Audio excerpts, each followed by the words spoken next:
Let's first officially put a wrap on the 2021 regular season with another installment of top plays and prime time performers. We begin with the team that ultimately landed the #1 seed in District 11 6A, the Parkland Trojans, who overcame strong winds and heavy rain Friday in topping rival Emmaus. The put-away score coming early in the fourth quarter on this heads-up play by senior linebacker Nico Medlar. A Hornets punt knocked down by the wind. Medlar, though, with his eyes on it all the way, tracks it through the rain before picking up on a bounce and taking it 25 yards to the house. Medlar was named defensive MVP of the contest. Trojans claim the EPC South title and the #1 seed in 6A. As we mentioned earlier, they'll get 8th-seeded Pocono Mountain West at Orfield Stadium on Friday. Freedom, meanwhile, entered the season's final week as the 3 seed, but encountered early turbulence against rival Liberty. Hurricanes getting an early second quarter boost from junior Kareem Bryce. Just 45 seconds into the second stanza, Bryce takes this Patriot punt 75 yards to the house. The junior able to get to the edge before his blockers clear a lane, and Bryce does the rest. Liberty would outscore Freedom 13-0 in the second quarter. Canes had a 13-7 lead at halftime on Saturday. Freedom, though, took control in the second half, and senior signal caller Brian Taylor was a big reason why. He'd put the Patriots in front with this 24-yard pitch and catch with Ethan Neidig.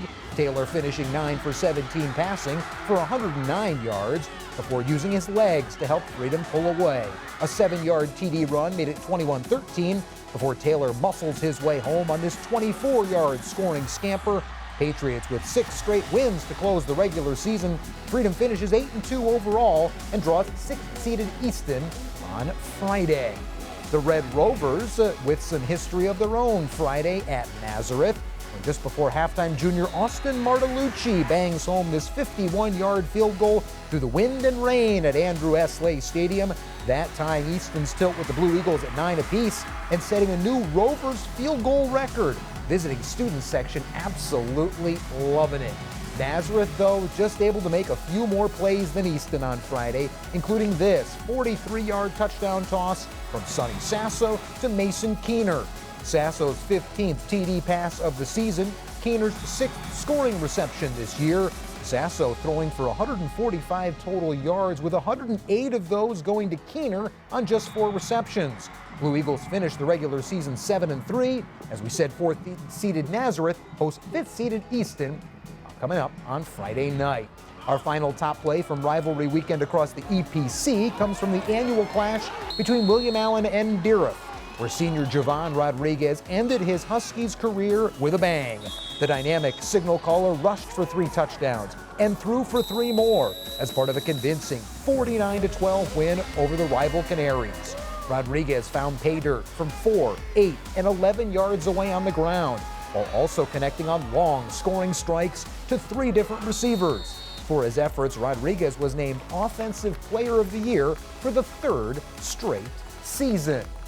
Meanwhile, over in the Colonial Schuylkill League, Northwestern Lehigh wrapped up its first perfect regular season in program history on Friday with a 36-2 win over Catasauqua. Senior quarterback Justin Holmes was once again the catalyst of the Tigers' offense, running for 2 scores while finding Cade Christopher for a 3rd TD. With Friday's output, Holmes officially surpassing 1,000 yards passing and 1,000 yards rushing for the year. Northwestern is the #1 seed in District 4A and will face 4th-seeded Wilson in the district semis Friday night. Finally, this past weekend saw the 102nd all-time edition of the Slate Belt rivalry between Bangor and Penargil, where Slater's senior Cale Godshalk piled up 195 yards rushing against the Green Knights, darting home 4 rushing touchdowns as Bangor blanked Penargil 53-0. With Friday's output, Godshalk eclipsed 1,000 yards rushing for the season, producing better than 1,600 yards on the ground in his Slater's career.